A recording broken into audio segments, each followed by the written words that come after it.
আসসালামু আলাইকুম। আশা করছি সবাই ভালো আছেন।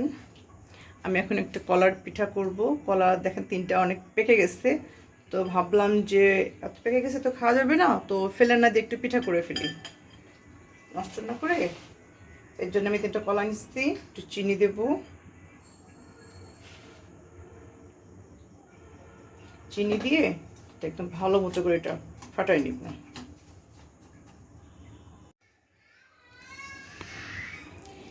চিনিটা ভালো মতো গলে গেছে, এখন এতে একটু লবণ দিব, খুব সামান্য। এখন এর ভিতরে ময়দা দেব, চালের গুঁড়ো দিয়েও করা যাবে। আপনারা নারকেল দিবেন, নারকেল দিলে বেশি মজা লাগবে। আমাদের বাসায় পুচকি খাবে তো, এই জন্য ওর জন্য নারকেল দেবো না।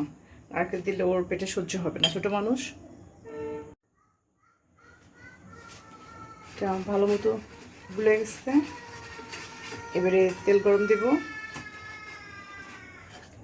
ভালো মতো মাখানো হয়ে গেছে, এবারে ভাজবো।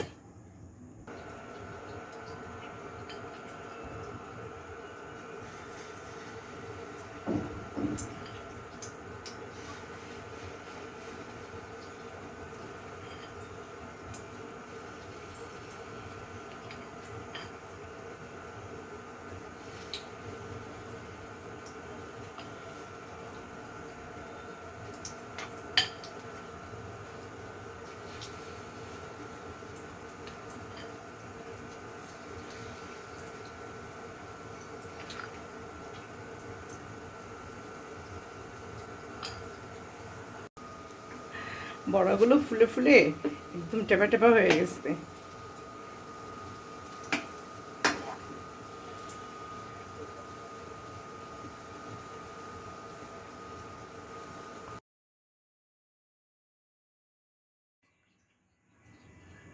আসসালামু আলাইকুম।